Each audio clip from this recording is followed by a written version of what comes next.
What's up, y'all? I want to talk about this Deontay Wilder versus Anthony Joshua fight. Now, a lot of people. Now, look, I want to see this fight. This fight to me is 7 years too late, 6, 7 years too late. This fight right here is older than the Terence Crawford Earl Spence fight. The fight should have happened a long time ago, man. Both of the guys were undefeated. We had an American heavyweight and Deontay Wilder knocking everything out. We had Anthony Joshua, uh, gold medalist from the Olympics, um, coming up through the ranks, grabbing all the titles, grabbing most of the titles, like 75% of the titles. He had the IBO, which is a lower title. He had the WBA, he had the IBF, and he had the WBO, and he was British, and that could have been a mega fight. These guys cheated each other out of legacy, and I'm explaining to you why. Britain and America, that was a big fight, a legacy fight. They both are undefeated. Now, when they fight now, it's it's a semi big fight, but it's not a legacy fight, in my opinion. You have to capture the moment when the moment is there. Deontay Wilder has been stopped twice versus Fury, so it took a lot of luxury off of him. Not saying that he's not still a really good fighter, a knockout artist. That's what he is. He's a great knockout artist, I may add. Anthony Joshua lost twice to Usyk, and who's a undisputed, former undisputed cruiserweight champion, and now he got three of the titles, 75% of the titles. And that's no, it's no nothing to hang his head about losing to this, the best cruiserweight of this generation. And he lost to Andy Louise by stoppage. Came back and revenged it and outboxed Andy Louise in the rematch. Both of these guys had a lot of shine taken off of them with those losses. It's just, and Deontay Wilder shouldn't hang his head about losing to Fury. I may add, Fury is a great heavyweight, probably the best heavyweight of this era. So far, he is. And just took a lot of shine off of it. At that time, Fury was retired or doing whatever he was doing, and these two guys was the top of the mountain. And to me, they lost an opportunity because they were bickering, and their fan base was bickering over who was A side, B side. This is when A side, B side go wrong, right here. Because boxing is a sport, you can't wait on boxing. Anything can happen. You can lose a fight, you can get injured in the fight, you can get injured outside the fight. Anything can happen to derail the fight. You don't marinate. You could probably get lucky, marinate a fight, and then the fight happens, right? But this fight was hot. These guys could have had a trilogy. Who knows what would have happened in the fight? Well, these guys could have had a trilogy. Instead of Tyson Fury and Deontay Wilder having a trilogy, this could have been the first trilogy. And then the winner could have been waiting for Tyson Fury to come out of retirement, because Tyson Fury is still undefeated. They could have waited for Tyson Fury to come out of retirement and fought him. But these guys screwed themselves out of legacy, man. It's really disappointing because it could have been a huge fight for both men. Now, who I think gonna win the fight? Because at first I had Joshua winning the fight. Now I really don't know who's gonna win the fight. Both guys, like Deontay, like I said about Deontay Wilder, like a lot of people keep on telling me the only person that's gonna beat Deontay Wilder is Fury. He's the only person that could beat Fury. I disagree. Yeah, so far he's the only person that have beat Deontay Wilder, but Deontay Wilder is still one dimensional. Even though that's a great one dimension that he has, he's still one dimensional because he hasn't used his jab since the Bahrain Severn fight, and maybe a couple fights after that, maybe. But he hasn't really used his jab. He's been looking for that knockout.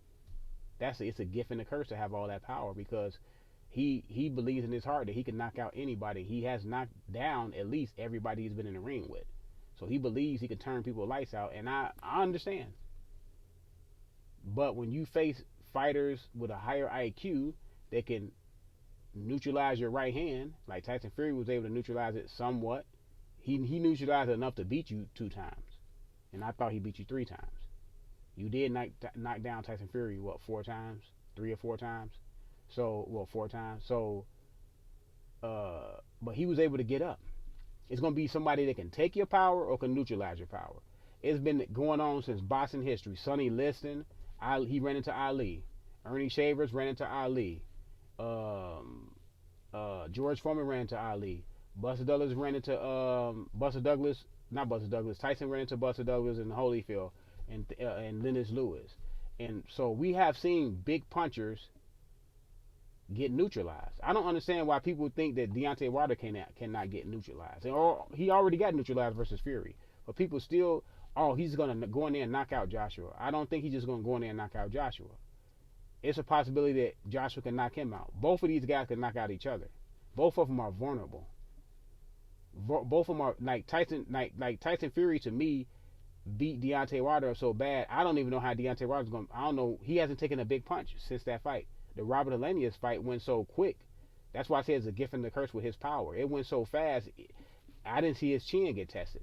I'm not saying that he, as a fighter, want his chin tested just to get it tested. I'm saying as an observer, I want to see is his punch resistance is still there. Because when you sustain a knockout and beatings like that he took versus Fury, your punch resistance wanes. And it happens to a lot of fighters. Meldred Taylor,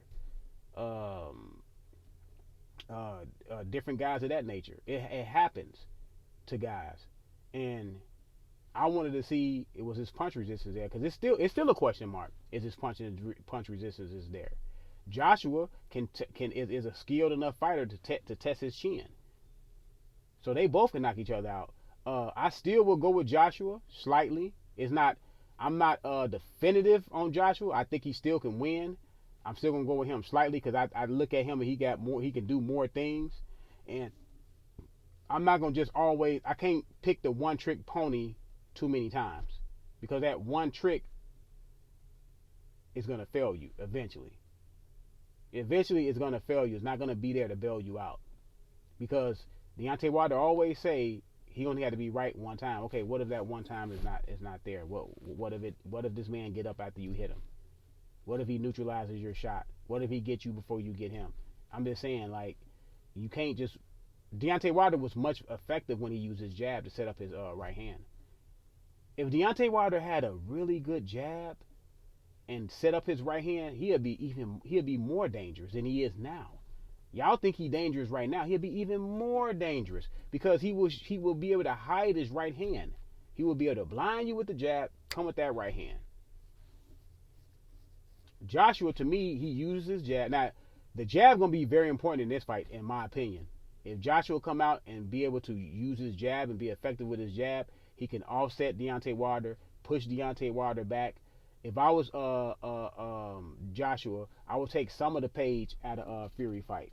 How Fury fought Wilder. He pushed Wilder back, made Wilder fight off his back foot, make him punch with that right hand off his back foot, because he's not gonna nearly have as much power coming forward off that punch. You don't want Deontay Wilder to have momentum coming to you throwing the right hand. You want him bagging up. And if I was Joshua, the game plan for me, if Derrick James is worth any of his salt, and y'all say he's a great trainer, and I believe he's a really good trainer, if y'all want to say that he's all of that as far as training, he should be having Joshua work on pushing this man back and make him fight off his back foot. That's what I would do as a trainer. So let me know who y'all think winning this fight. I got Joshua slightly. It's an even fight. It's an even fight because either one of these guys will knock each other out. Like I said, both of the guys are vulnerable, man. They both are vulnerable. And if you want to say Joshua chin is questionable, well, Joshua only been knocked out once. Deontay Wilder been knocked out twice. Deontay Wilder been on the canvas more than Joshua has in his career. I believe Joshua been on the canvas Joshua's been on the canvas 2, 3, maybe 3 times, maybe 2 times. I think 2 times. I know he was on the canvas versus Klitschko. He was on the canvas versus Louise twice. So 3 times. Wilder's been down 5 or 6 times? 4 or 5 times? At least 5 times. He's been on the canvas. He got knocked down 3 times in the third fight, and no, he's been down 4 times. So he's been down just as many times as Joshua, but I don't hear nobody say he's chinny. Yes, he is chinny. If Joshua is chinny, he's chinny. I don't know how you could say Joshua's chinny. His chin is a question mark if the guy that who y'all say is not chinny been down more and been stopped more than him. I mean, y'all gotta make that. Y'all gotta really make that make sense. But yeah, let me know what y'all think. The Robert Helenius fight for both guys. Robert Helenius fought these two guys in a different way. He went after Deontay Wilder. Like he went after him. He like kind of like rushed the man and got clipped. Boom. Well, Joshua, he was more measured, and Joshua got a new trainer. So this is not a video game. When you enter a new trainer, a new trainer is going to implement a new style. Going to really change a lot of things that you're comfortable with doing. Now you in the ring trying to. He's doing more thinking than reacting, and when you do more reacting than more thinking than reacting, you look lethargic in the ring. But he was able to get the knockout, and the guy was a late replacement. His mind was on Dillian White, his nemesis, just like his mind was on Big Baby Gerald Miller before he failed a drug test. Both of these guys ironically failed a drug test, and he had to get a replacement. That's how he got Louise up in there as a replacement. Your mind is on all through camp. Your mind is on this certain style, and all of a sudden, 2 weeks for the fight, or 3 weeks for the fight, 4 weeks for the fight, somebody come in and replace the guy that you was gonna fight. That's not an easy thing to do. Y'all think this is a video game? This is real life.